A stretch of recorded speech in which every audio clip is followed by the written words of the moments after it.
गांव में तो सब जगह अकाल की परिस्थिति हो गई है। लगता नहीं कि अब इस गांव में ज्यादा दिन रुकना उचित होगा। काम के लिए बाहर गांव तो जाना ही पड़ेगा। भूषण काम की तलाश में दूसरे गांव की ओर निकल पड़ता है। चलते चलते वह विजयपुर गांव में आ जाता है।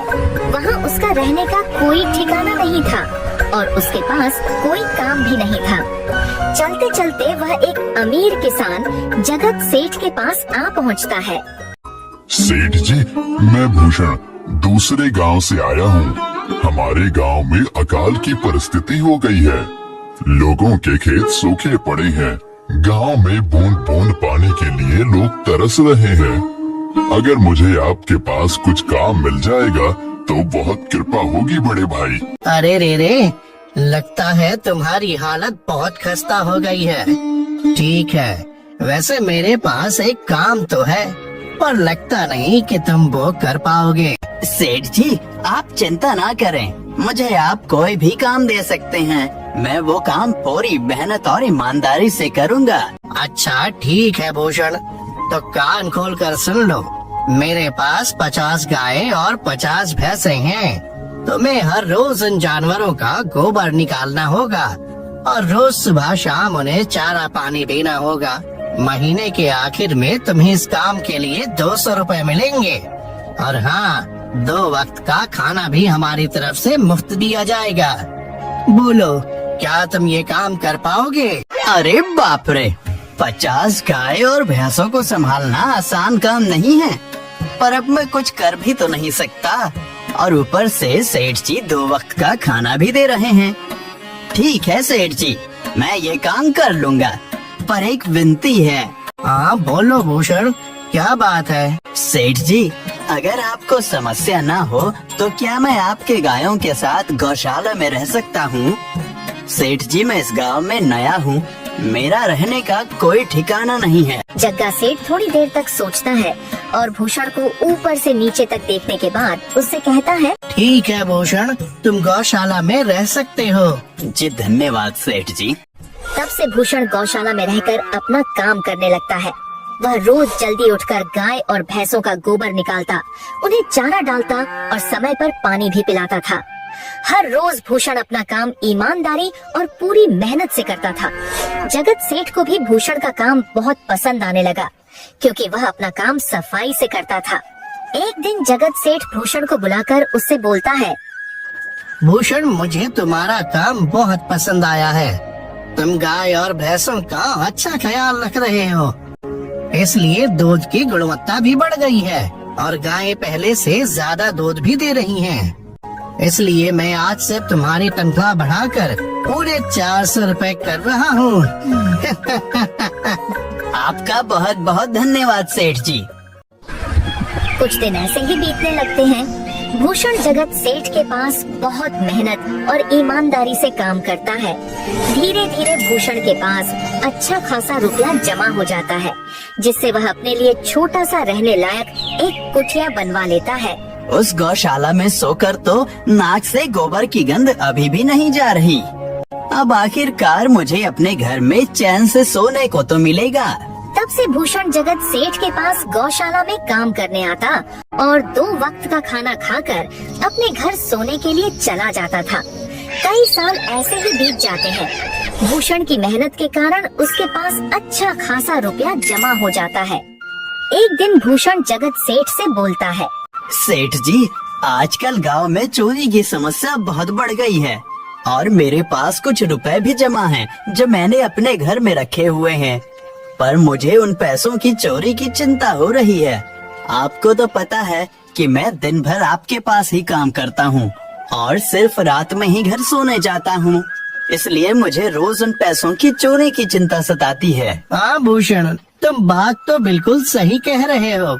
आए दिन गांव में नए नए चोरी के किस्से सामने आ रहे हैं और दिन भर तो तुम्हारा घर खाली ही रहता है, तो चोरी होने की संभावना तो जरूर है। जगत सेठ थोड़ी देर सोचता है और फिर भूषण से कहता है, देखो भूषण, ऐसे समय में तो गांव में एक ही जगह है जहां पर तुम्हारा धन सुरक्षित रह सकता है, और वो है जमींदार का घर। क्या जमींदार का घर? हाँ भूषण, इस गांव के जमींदार बहुत ईमानदार और दयालु हैं। ऐसा मैंने कुछ लोगों से सुना है और उनके घर पर बहुत सारे पहरेदार भी हैं। तो चोरी होने की संभावना बहुत कम है। तुम अपने पैसे उनके पास रख सकते हो। अच्छा, ऐसा है क्या सेठ जी? ठीक है, फिर आज ही मैं जमींदार जी से मिलकर बात करता हूँ और उन्हें अपनी समस्या बताता हूँ। उस दिन भूषण जमींदार जी के घर उनसे बात करने जाता है। तुम रुको, कहाँ अंदर आए जा रहे हो? वहीं रुक जाओ। जी, मुझे जमींदार जी से मिलना है। मुझे उनसे कुछ काम है। क्या काम है तुमको उनसे? मुझे जरा बताओ। जी, मुझे कुछ पैसे रखवाने थे उनके पास, यही काम के लिए आया था मैं। अच्छा ठीक है, तुम अंदर जा सकते हो। नमस्ते जमींदार जी, मैं भूषण जगत सेठ के यहाँ काम करता हूँ। कुछ साल पहले ही मैं दूसरे गांव से यहाँ आया हूँ। अच्छा भूषण, बोलो तुम्हारा क्या काम है मेरे पास? जमींदार जी, मैं सालों से जगत सेठ के पास काम कर रहा हूँ और मैंने कुछ रुपए भी जमा कर लिए हैं। पर बात यह है कि गांव में चोरी की समस्या बहुत बढ़ गई है, तो मुझे अपने रुपए घर में रखने से डर लग रहा है। अच्छा, कितने रुपए जमा किए हैं तुमने? जमींदार जी, यही कोई 5 से 6 हजार रुपए होंगे मेरे पास। वाह, ये तो बड़ी रकम है। मैंने आपकी ईमानदारी के बारे में लोगों से बहुत सुना है, इसलिए मैं अपनी रकम आपके पास कुछ वक्त के लिए रखने आया हूँ। हाँ भूषण, तुमने बिल्कुल सही सुना है। तुम्हारी रकम मेरे पास पूरी तरह से सुरक्षित रहेगी। तुम अब चिंता ही छोड़ दो, मैं सब देख लूँगा। भूषण अपने पैसों की थैली जमींदार को दे देता है। ये पूरे 5,800 रुपए हैं, आप गिन कर देख लीजिए। गिनने की क्या जरूरत है, तुम तो जगत सेठ के आदमी हो, मुझे तुम पर पूरा विश्वास है। जमींदार जी, आपका बहुत बहुत धन्यवाद। अब मुझे चोरों का कोई डर नहीं है, क्योंकि मेरे पैसे सुरक्षित हाथों में हैं। अरे भूषण, कोई बात नहीं, धन्यवाद तो मुझे बोलना चाहिए, जो तुम मेरे पास आए अपने रुपए रखने के लिए। भूषण अपने पैसे जमींदार को देकर अपने घर चला जाता है। हाँ भूषण, तुम्हारे पैसे मेरे हाथों में ही अच्छे लगते हैं। ऐसे ही भूषण ईमानदारी और मेहनत से जगत सेठ के यहाँ काम कर रहा था। देखते ही देखते 2 साल ऐसे ही बीत जाते हैं। एक दिन भूषण सोचता है, अब बहुत साल हो गए जगत सेठ के यहाँ काम करते हुए। वैसे सेठ जी तो बहुत अच्छे इंसान हैं, पर सोच रहा हूँ कि खुद की जमीन लेकर उस पर मेहनत करूँ, तभी मैं बड़ा आदमी बन सकता हूँ। अब जो मेरे पास थोड़े कुछ पैसे हैं और जो जमींदार के पास कुछ पैसे संभालने के लिए दिए हैं, वो जमा करके थोड़ी जमीन खरीद लूँगा। आज ही जमींदार से मिलने जाता हूँ और अपने रुपए मांगता हूँ। ये सोचकर भूषण जमींदार जी के घर चला जाता है। जमींदार जी, मैं अपने रुपए वापस लेने आया हूँ। आपके पास मैंने 5,800 रुपए दिए थे संभालने के लिए। अरे भाई साहब, मैंने पहचाना नहीं आपको, वैसे कौन हो आप? अरे जमींदार जी, मैं भूषण हूँ। पिछले साल मैंने आपको पैसे संभालने के लिए दिए थे, याद आया कुछ? अरे भाई साहब, मेरे पास कितने सारे लोग आते जाते हैं पैसे रखने के लिए, और सभी के साथ मेरा अच्छा व्यवहार होता है। वैसे आपके पास कोई कागजात हैं क्या? क्योंकि मैं हर व्यक्ति से कागज पर ही व्यवहार करता हूँ। किसने कितने पैसे दिए, किसके कितने पैसे रखे हैं, सबका व्यवहार रहता है मेरे पास। जमींदार जी, ये आप क्या बात कर रहे हैं? आपकी ईमानदारी देखकर ही मैंने आपको पैसे दिए थे संभालने के लिए, और आप अब ऐसी बातें कर रहे हैं। कृपया करके मेरे पैसे मुझे वापस कीजिए। हाँ भूषण, मैं ईमानदारी से ही काम करता हूँ, इसलिए तो तुमसे मैं डॉक्यूमेंट्स मांग रहा हूँ। क्या तुम्हें पता नहीं, जब तुम किसी से पैसों का व्यवहार करते हो तो तुम्हें स्टाम्प पेपर पर लिख कर देना पड़ता है। तुम किसी से भी पूछ सकते हो। नहीं जमींदार जी, मैं आपके पैर पड़ता हूँ, कृपया करके मेरे रुपए मुझे दे दीजिए। बड़ी मेहनत से मैंने वो पैसे जमा किए थे, मुझ पर ऐसा अन्याय ना करें। अरे क्या ये झूठ मूठ का रोना धोना लगाया है? लगता है तुम ढोंगी हो और मेरी ईमानदारी और भोलेपन का फायदा उठाकर मुझसे ये रुपए लेने आए हो। रुक, तुझे अभी सबक सिखाता हूँ। जमींदार अपने आदमियों को बुलाकर भूषण की पिटाई करने को कहता है। इसे तब तक मारो जब तक ये बेहोश न हो जाए। इस 2 कौड़ी के आदमी ने मेरी ईमानदारी पर सवाल उठाया है, इसे छोड़ना मत। जमींदार के आदमी भूषण को डंडे से खूब मारते हैं। फिर भूषण दुखी होकर अपने घर चला जाता है। भूषण के शरीर पर घाव के निशान स्पष्ट दिखाई दे रहे थे। 2 दिन से भूषण घाव के दर्द के कारण जगत सेठ के घर काम के लिए नहीं जा पाता है। इसलिए अगले दिन जगत सेठ भूषण के पास आ जाते हैं। वह देखते हैं कि भूषण खाट पर सो रहा है और वह बड़ा ही चिंता में नजर आ रहा है। भूषण भाई, तुम 2 दिन काम पर नहीं आए, क्या हुआ भाई? तबीयत ठीक है ना तुम्हारी? कुछ समस्या है क्या? अरे सेठ जी, आप खुद यहाँ आए हो। आप खबर भिजवाते तो मैं खुद चला आता। अरे भूषण, कोई बात नहीं, तुम्हें देखकर लगता है तुम बीमार हो। क्या हुआ है तुम्हें? जगत सेठ, क्या बताऊं, जिस जमींदार के पास पिछले साल मैंने अपने पैसे संभालने को दिए थे, वो आज मुझे पैसे वापस नहीं करना चाहता। वो बहुत लालची इंसान है, वो लोगों को ठग रहा है। और जब मैंने बाद में गिड़गिड़ाना शुरू किया तो उसने डंडे से मार मार कर मेरी पिटाई करवा दी और मुझे वहाँ से धक्के मार कर निकाल दिया। अरे बाप रे, ये तो बड़ा ही गंभीर विषय है।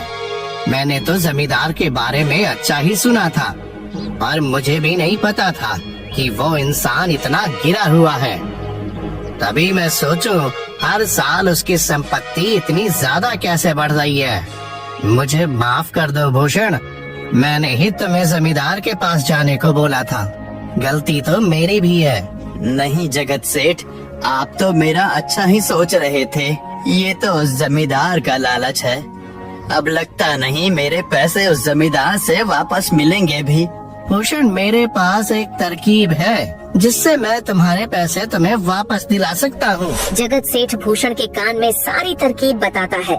ठीक है सेठ जी, हे ऊपर वाले, ये तरकीब कामयाब होने दीजिए।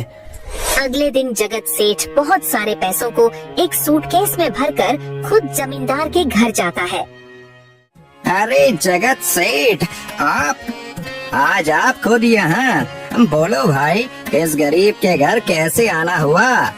हमारा तो ये सौभाग्य है कि आप जैसे धनी आदमी के चरण हमारे घर में लगे हैं। नमस्ते जमींदार जी।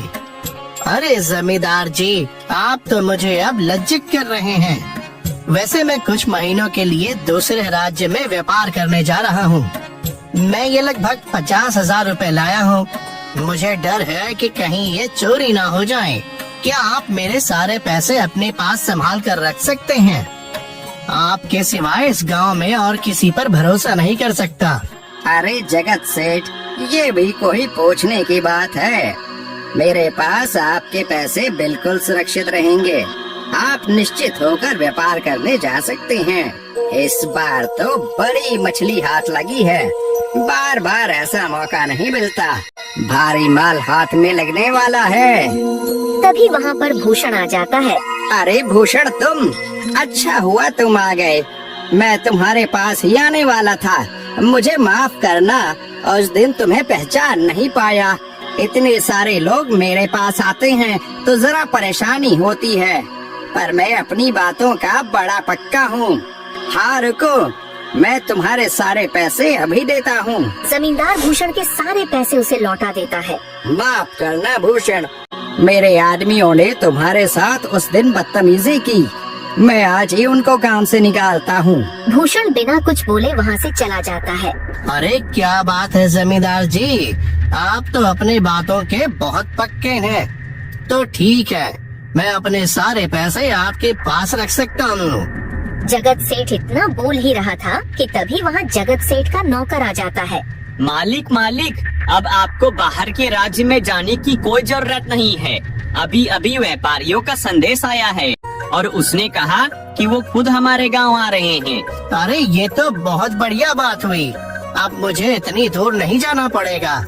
सुन रहे हो जमींदार जी, व्यापारी यहाँ आ रहे हैं।